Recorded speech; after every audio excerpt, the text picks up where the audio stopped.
Yaşlı bir kamyon şoförü yolda doğum yapmak üzere olan bir kadına rastladığında aklına ilk olarak çok sevdiği torunu geldi ve kadına yardım etmek için hemen aşağı indi. Ama yakında olacaklardan haberi yoktu. Frank Martins yaşadığı mahallede çok sevilen bir adamdı. Birlikte yaşadığı torunu Arthur'a çok düşkündü. Öyle ki insanlar onu adıyla değil, Arthur'un büyük babası olarak tanırdı. Her şey Frank'in tek oğlu ve gelinini birkaç ay önce trafik kazasında kaybetmesiyle başladı.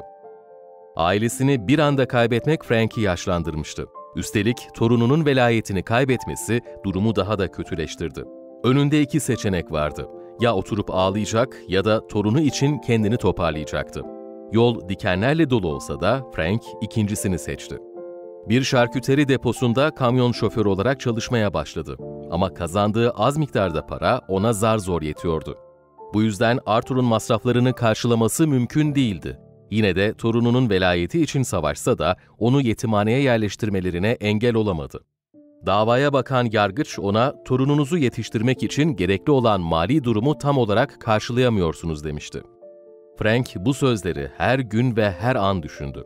Arthur onunla olmazsa hayatının bir anlamı olmazdı. Bu yüzden şirkette fazla mesai yapmaya başladı.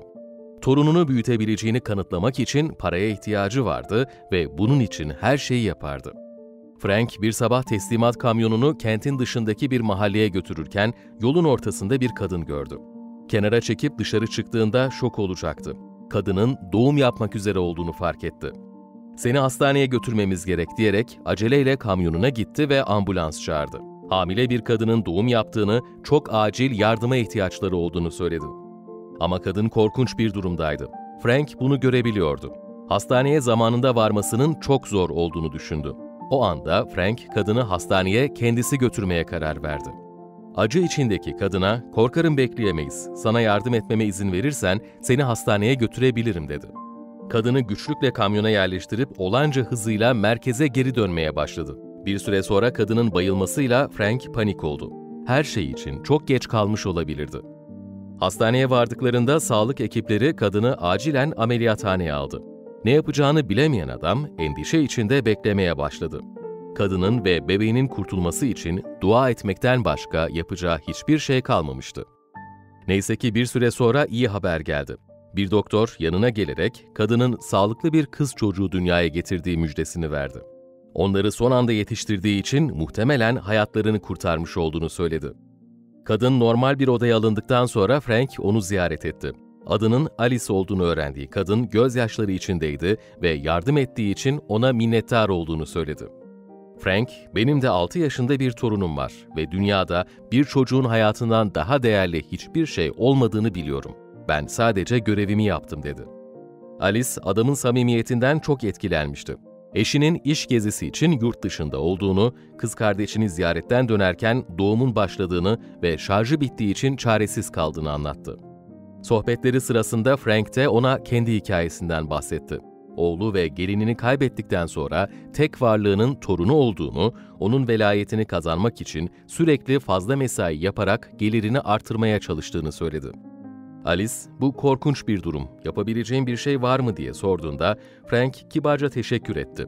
"Seni dertlerimle üzdüğüm için özür dilerim. Şu anda en mutlu olman gereken zamandasın" diyerek teslimatını daha fazla geciktirmemek için gitmesi gerektiğini söyledi. Frank odadan çıktığında Alice onun adına çok kötü hissetmişti. Kendi kendine "Ödülümü asla unutmayacaksın, bu iyiliğini iade edeceğim" dedi. Frank'in Alice'in ne yapmak üzere olduğu ve hayatını nasıl değiştireceği hakkında hiçbir fikri yoktu. Ertesi gün telefonu bir bildirimle çaldığında Frank işe gitmek üzereydi. Mesaja dokundu ve okuma gözlüğünü taktı. Şok olmuştu. "Bu inanılmaz, bu benim param değil" dedi. Frank'in hesabına o kadar çok para yatırılmıştı ki hayatının geri kalanı ve Arthur'un masrafları için endişelenmesine gerek kalmayacaktı. Bir hata olmalı diye düşündü ve bilgi almak için aceleyle bankaya gitti. Görevli memur yaşlı adama bir hata görünmediğini, paranın onun adına ve onun hesap numarasıyla yatırıldığını söyledi. Frank bir yanlışlık olduğu konusunda ısrar ederken telefonuna bir mesaj daha geldi. Bu kez gönderen Alice'ti. Mesajda, "Hesap bilgilerini çalıştığın şirketten aldım. Parayı kullanarak umarım torununun velayetini alırsın. Benim için yaptıklarınla hiçbir para kıyaslanamaz. Sen kızımı ve beni kurtardın. Tekrar teşekkür ediyorum yazıyordu. Frank, Alice'in ona gösterdiği bu inanılmaz nezaket karşısında gözyaşlarını tutamadı. Ona tekrar mutlu yaşaması için bir sebep vermişti. Kısa sürede velayetini kazanarak torununu yetimhaneden kurtarmayı da başardı. Yeni videolarda görüşmek üzere. Hoşça kalın.